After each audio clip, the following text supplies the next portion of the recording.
तो जी जब भी हम नई गाड़ी लेते हैं और उसके बाद में हम सबसे पहले उसमें जो काम करते हैं वो है उसमें एक्सेसरीज का लगवाना। अब आपको पता ही है कि जब भी नई गाड़ी लेते हैं तो वो पूरी रॉ फॉर्म में मिलती है। उसके बाद में मौसम आता है उसे डेकोरेट करने के लिए। यहाँ पे दो तरह के लोग होते हैं। एक वो होते हैं कि जो गाड़ियों का टॉप एंड मॉडल लेना पसंद करते हैं, जिसमें सारे फीचर्स उनको मिल जाते हैं और जो भी बेसिक चीजें होती हैं वो उसमें मिल जाती हैं। और दूसरे वो लोग होते हैं कि जो गाड़ी का बेस मॉडल लेते हैं और फिर उसको प्लेन कैनवास समझ के उसमें बहुत सारी मॉडिफिकेशंस कराते हैं, बहुत सारी एक्सेसरीज लगाते हैं। अब इन एक्सेसरीज में बहुत सी ऐसी एक्सेसरीज होती हैं कि जो हमारे बहुत काम की होती हैं, पर हम अपनी गाड़ी में बहुत सी ऐसी एक्सेसरीज भी लगाते हैं कि जो जानलेवा हो सकती हैं, चाहे वो हमारे लिए हो या फिर किसी रोड पे चलते हुए नॉर्मल बंदे के लिए हो। इस करके ये चीज़ें उनके लिए बहुत ज़्यादा खतरनाक होती हैं कि जो रोड पे आपको कभी ना कभी कुत्ते मिल जाते हैं या कोई बिल्ली मिल गई, अगर रोड पे वो आ जा रहे हैं तो उनके लिए भी ऐसी चीज़ें बहुत ज़्यादा खतरनाक होती हैं। आज की इस वीडियो में मैं आपको कुछ ऐसी एक्सेसरीज के बारे में बताऊंगा, कुछ ऐसी मॉडिफिकेशंस के बारे में बताऊंगा कि जो अगर आप अपनी गाड़ी में करते हो तो वो या तो आपकी जान को खतरा दे सकती हैं या फिर सामने अगर कोई भी इंसान है, कोई भी पशु पक्षी है, उसकी जान को खतरा दे सकती हैं। तो ऐसे में कौन सी मॉडिफिकेशंस आपको अपनी गाड़ी पे नहीं करनी चाहिए, उसके बारे में आज अपनी ये वीडियो होने वाली है। तो प्लीज इस वीडियो पे आखिरी तक बने रहिए और अगर आप नए मेरे इस चैनल पे तो प्लीज इस वीडियो को लाइक करके चैनल को सब्सक्राइब जरूर करना, क्योंकि एक सब्सक्राइब करने से आपका कुछ भी नहीं बिगड़ेगा पर मेरा बहुत कुछ बन जाएगा। तो प्लीज इस वीडियो को लाइक करें, चैनल को सब्सक्राइब जरूर करें। तो जी आते हैं हम अपने मेन टॉपिक पे और हम स्टार्ट करते हैं जानलेवा मॉडिफिकेशंस कार के, जिसमें सबसे पहले आता है आपकी गाड़ी में लगा हुआ बुल बार। अब बहुत से लोग इसको बम्पर गार्ड भी कहते हैं। आपने देखा होगा कई सारी गाड़ियों के आगे एक लोहे का बार लगा होता है, कई बार ये मेटल का होता है, कई बार ये स्टेनलेस स्टील का भी होता है।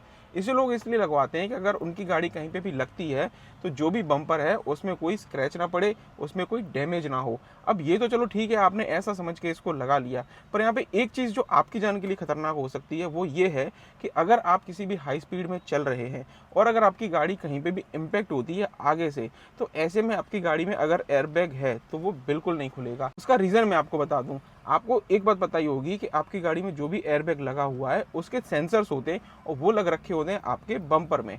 अब जब ये बम्पर किसी गाड़ी से टकराता है, मतलब आपकी गाड़ी किसी भी गाड़ी से टकरा रही है और बम्पर की उसमें इम्पैक्ट होती है, तो ऐसे समय पे उन जो सेंसर वहाँ पे लगे हुए हैं वहाँ से एक मैसेज आता है आपकी गाड़ी के एयरबैग सिस्टम के पास में और वो एयरबैग तुरंत ही डिप्लॉय हो जाता है।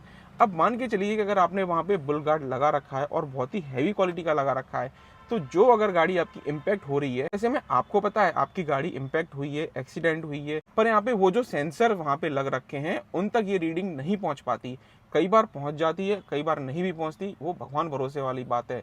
तो अगर उन सेंसर के पास में वो रीडिंग नहीं पहुँचेगी तो सीधी सी बात है आपकी गाड़ी में लगा हुआ एयरबैग नहीं खुलेगा। और अगर आपकी जान एयरबैग की वजह से बचने वाली थी या फिर आपको मेजर इंजरी होने वाली थी तो वो यहाँ पे बच सकती थी। बस आपको केवल ये करना था कि आपकी गाड़ी में अगर बुल गार्ड नहीं लगा था, वो जो सेंसर है उसने अच्छे से रीडिंग ली होती और आपकी गाड़ी में लगा हुआ एयरबैग सही से खुला होता, आप इजीली बच सकते हैं ऐसे में। तो भाई यहाँ पे मैं आपको रिक्वेस्टली कह रहा हूँ कि अगर आपकी गाड़ी में बम्पर गार्ड लग रखा है तो उसे निकाल के फेंक दीजिए, और अगर आप सोच रहे हैं अपनी गाड़ी में बम्पर गार्ड लगाने की तो प्लीज इसको बिल्कुल मत लगाइए। इससे आपकी जान तो जाती ही है, और अगर आप रोड पे चलते हुए किसी भी कुत्ते बिल्ली को, किसी भी इंसान को अगर हल्का भी ठोक देते हैं तो वहाँ पे वो इंसान को बहुत ही ज़्यादा चोट लग सकती है। अब कहने का मतलब चोट तो भाई सीधी गाड़ी लगेगी तब भी हो सकता है, लेकिन जो आपका बम्पर आगे लग रखा है वो प्लास्टिक का होता है, और अगर किसी इंसान को या किसी कुत्ते बिल्ली को वहाँ पे इम्पैक्ट होता है, कोई आपसी गाड़ी से टकराता है, तो वैसे में वहाँ पे थोड़ा कंप्रेशन हो जाता है, थोड़ा बहुत वहाँ पे कुशन इफेक्ट आती है, जिस वजह से जो इंजरी सामने वाले जीव को होने वाली है वो पहले के मुकाबले थोड़ी कम होगी। अगर बम्पर गार्ड लगा होगा तो भाई उसकी हड्डी उड्डी टूटना तय है। तो जी दूसरी हम ऐसी मॉडिफिकेशन के बारे में आते हैं। आजकल एक ट्रेंड चल रखा है गाड़ियों को ऊंची करने में। अब देखिए, अपनी गाड़ी को ऊंची करने में कोई बुराई नहीं है, बस बात यहाँ पे ये है कि आपको ये पता होना चाहिए कौन सी गाड़ी आपके पास है, इसको हम कितनी ऊंची कर सकते हैं। अब भाई किसी भी हैचबैक गाड़ी को आप एसयूवी की तरह ऊंचा करने की कोशिश करेंगे तो वो आपके लिए बहुत ज़्यादा खतरनाक हो सकती है। और आजकल देखा ही जाता है कि ऐसी लिफ्ट किट्स मिलती हैं, यानी कि जो भी सॉकर सस्पेंशन में लगती हैं, और बहुत सारी लिफ्ट गाड़ी करने को ऐसी किट्स आती हैं मार्केट में कि जो गाड़ी में लगाई जाती है और गाड़ी की हाइट काफ़ी ज़्यादा बढ़ा दी जाती है। और एक्सक्यूज़ यहाँ पे ये दिया जाता है कि हमें हमारी गाड़ी से ऑफ रोडिंग करनी है। अगर भाई आपको ऑफ रोडिंग करने का ही शौक है तो पहले तो मैं आपको सजेशन ये करूँगा कि ऐसी गाड़ी चुनिए कि जो ऑफ रोडिंग के लिए कैपेबल हो। अगर आप सेडान लेके जा रहे हैं और उसमें लिफ्ट किट लगा के और अपनी गाड़ी को ऑफ रोडिंग रूट से ले जाने की सोच रहे हैं तो ऐसी बेवकूफ़ी ना करिए। बहुत से लोगों का ये सवाल होगा कि गाड़ी को ऊंची करने में क्या बुराई है। देखो, गाड़ी को ऊंची करने में कोई बुराई नहीं है। जैसा मैंने अभी आपको थोड़ी देर पहले बताया, एक लिमिट तक अगर आप अपनी गाड़ी को हाइट एडजस्टमेंट करते हैं तो शायद कुछ फर्क नहीं पड़ेगा। पर अगर लिमिट को आप पार करके अपनी गाड़ी को ऊंची करने की सोच रहे हैं तो आपने ये तो देख लिया कि हमारी गाड़ी ऊंची हो गई, पर यहाँ पे आपने ये नहीं देखा है कि जब आपकी गाड़ी चलेगी तो उस पर क्या एरोडायनामिक इफेक्ट पड़ेंगी। अब एक चीज़ आपने ये देखी होगी कि जब भी आप किसी भी रोड के किनारे खड़े हुए हैं, ऐसे में अगर कोई भी गाड़ी आपकी साइड से तेज़ स्पीड में निकल रही है, कोई ट्रक निकल रहा है, तो आपकी गाड़ी पूरी हिल जाती है। ये क्यों होता है? ये होता है हवा के प्रेशर से, जो आपके पास से गाड़ी निकली है उसकी वजह से होता है। तो ऐसे ही जब आप अपनी गाड़ी में चल रहे हैं तो आपकी गाड़ी सामने से एयर ड्रैग को फेस करती है, और एरोडायनामिक शेप अगर आपकी गाड़ी में बिगड़ जाएगी तो कभी भी ज़्यादा हाइट होने की वजह से गाड़ी पलटने का चांस बनता है। और ऐसा अक्सर देखा गया है कि जिन गाड़ियों की हाइट एडजस्ट कर रखी थी और उन्होंने बहुत ही कम ब्रेक को यूज़ करा है, कोई भी हल्का सा टर्न लिया है, तो वहाँ पे वो गाड़ी पूरी रोल ओवर हो जाती है और अंदर बैठे हुए इंसानों को बहुत ज़्यादा चोट आती है। कभी कभी ऐसे में इंसानों की मौत भी हो जाती है। तो कभी भी अपनी गाड़ी को इतनी ज़्यादा हाइट एडजस्ट मत करवाइए, ऐसे मॉडिफिकेशन ना करवाइए कि जो आपकी जान पर बनकर आए। इसके बाद में एक और ऐसी मॉडिफिकेशन हम करवाते हैं, और ये मॉडिफिकेशन आजकल इतनी आम होती जा रही है कि इसका एक क्रेज सा बन गया है। अब जी ये है हमारे टायर को अपसाइज करना। अब वैसे टायर अपसाइज कब करना चाहिए, क्यों करना चाहिए, इसके रिलेटेड मैंने अपने चैनल पे एक वीडियो बना रखी है, वहाँ पे मैंने डिटेल में बता रखा है, वहाँ पे जाके देख सकते हैं। तो मैं शॉर्ट में आपको बता दूं, जब भी आप अपनी गाड़ी के टायर को अपसाइज करते हैं तो यहाँ पे एक्सेलरेशन में भी फ़र्क पड़ता है, ब्रेकिंग में भी फ़र्क पड़ता है, और सबसे बड़ी बात, आप अपनी गाड़ी के टायर्स को बड़ा कर सकते हैं, पर आपकी गाड़ी में जो भी सस्पेंशन सिस्टम लगा हुआ है, जो भी ब्रेकिंग सिस्टम लगा हुआ है, वो उस टायर के अकॉर्डिंग लगा हुआ है कि जो आपकी गाड़ी में कंपनी ने स्टॉक टायर्स में दी थी।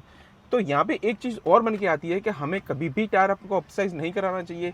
जी ऐसा बिल्कुल नहीं है। आप अपनी गाड़ी में टायर को अपसाइज करा सकते हैं, उस लिमिट तक करा सकते हैं कि जिस भी कंपनी की आपने गाड़ी ली है, जो भी आपने मॉडल लिया है, मान लीजिए आपने कोई लोअर मॉडल ले रखा है और अगर वही गाड़ी में कोई हाई एंड मॉडल मिल रहा है और जो हाई एंड मॉडल में जो भी टायर साइज़ है उसको आप अपग्रेड करा सकते हैं। इसमें अगर आप एक साइज़ अप करते हैं तो इसमें कोई बुराई नहीं होती है, पर अगर किसी 14 इंची गाड़ी में आप 17 या 18 इंची टायर को लगाने की कोशिश करेंगे, ज़बरदस्ती उसमें मॉडिफिकेशन करेंगे, तो सबसे पहले आपके सस्पेंशन जाएंगे, उसके बाद में असर पड़ेगा आपकी ब्रेकिंग पे। ब्रेकिंग एफिशिएंसी उस टायर के हिसाब से थी जो कंपनी ने दी थी। तो भाई ऐसी गलती आप बिल्कुल मत करना। टायर को अपसाइज करवाइए, कोई मनाही नहीं है, पर एक लिमिट में रह के जो आपकी गाड़ी सह सके। तो जी इसके बाद हम चौथी एक ऐसी मॉडिफिकेशन के बारे में बात करते हैं जो जनरली बहुत से लोग गलतियां करते ही रहते हैं। अब वो है कि आपकी गाड़ी में जो स्टीयरिंग व्हील है उस पर लगा हुआ नॉब। अब वैसे तो आजकल इतनी सारी गाड़ियों में, मतलब देखा जाए तो सब गाड़ियों में आपको पावर स्टीयरिंग मिल जाती है, पर यहाँ पे तभी भी बहुत से आलसी लोगों को, मतलब जो अगर अपनी गाड़ी में यूज़ करना ही चाह रहे हैं, मैं उनको शायद आलसी ही कहूँगा ऐसी चीज़ों में। तो अगर जो आलसी लोग हैं, हम अपनी गाड़ी के स्टीयरिंग को ईजिली एडजस्ट करें, अब उसके लिए वो क्या करते हैं, स्टीयरिंग में एक नॉब लगा लेते हैं। अब यहाँ पे इस चीज़ से फ़र्क क्या पड़ता है, मान लीजिए आपको तो स्टीयरिंग ही घुमाना है, अगर जितना अच्छा मक्खन जैसा स्टीयरिंग है तो आप उसे ईजिली घुमा सकते हैं, अपने एक उंगली के इशारे से चला सकते हैं। पर ऐसे में नहीं, उंगली से नहीं चलाएंगे, हाथ से भी नहीं चलाएंगे, वो लोग ले लेंगे एक नॉब और लगा देंगे। अब ऐसे जो भी नॉब होते हैं अगर आपने अपने स्टीयरिंग पे लगा दिए हैं तो इनमें सबसे बड़ी प्रॉब्लम क्या होती है, अगर आपको शौक है कुछ ऐसा पहनने का, तो जब भी आप घुमाएंगे तो हो सकता है कि ऐसी चीज़ें उसमें फंस सकती हैं, या फिर आप पूरे कफ की शर्ट पहनते हैं तो कभी भी आप उसको घुमाने की कोशिश करेंगे तो आपकी कफ उसमें अड़ सकती है, वहाँ पे स्टीयरिंग जाम भी हो सकता है। कई बार ये भी देखा जाता है कि जब भी आप चालू गाड़ी में उसका यूज़ करते हैं तो ऐसे टाइम पे उसकी जो पिन होती है वो टूट जाती है, स्टीयरिंग का नॉब आपके हाथ में रह जाता है और स्टीयरिंग फ्री हो जाता है। तो पहले तो मैं आपको सजेस्ट यही करूंगा कि भाई अपनी गाड़ी के स्टीयरिंग पे कोई भी नॉब सिस्टम मत लगाइए। कार मेकर्स ने बहुत अच्छा काम कर रखा है, आपकी गाड़ियों में बहुत अच्छे स्टीयरिंग्स आ गए हैं, हाथ से घुमा लीजिए, उंगली से घुमा लीजिए, कैसे भी घुमा लीजिए, पर अगर आपको लगाना ही है स्टीयरिंग का नॉब तो उसे एटलीस्ट तब यूज़ करिए जब आपकी गाड़ी पार्क कंडीशन में है, ना कि जब आप अपनी गाड़ी को 120 पे चला रहे हैं तब। वैसे तो मत ही लगाइए, तो मेहरबानी। और जी 5वें नंबर पे एक और मैं आपको चीज़ बताना चाहूँगा कि आजकल एक ट्रेंड चल रखा है, काली गाड़ी काले शीशे। अब देखिए काली गाड़ी अच्छी बात है, कोई बुराई नहीं है, काले शीशे चलो ठीक है, कुछ स्टेट्स में कुछ जगह पे चल जाते हैं, बहुत सी जगह पे नहीं चलते हैं, उस पर फाइन भी लग जाता है। पर बहुत से लोग ऐसे भी होते हैं कि कुछ ना कुछ एडजस्टमेंट करके अपनी गाड़ियों में काले शीशे लगा लेते हैं। अब यहाँ पे बात मैं फिल्म की नहीं कर रहा, फिल्म फिर भी कितनी भी काली कर लो, बिल्कुल जेट ब्लैक कर लो, आपको उसमें आपकी गाड़ी में जो भी ORVMs लग रखे हैं वो दिखते हैं। पर यहाँ पे प्रॉब्लम तब आती है कि बहुत से लोग सनसेट्स लगाते हैं, और आज की तारीख में 400-500 रुपये में आपको इजीली सनसेट्स अवेलेबल होते हैं। किसी भी रोड पे जाएंगे, टोल प्लाजा के आसपास जाएंगे तो वहाँ पे आपको मिल जाते हैं।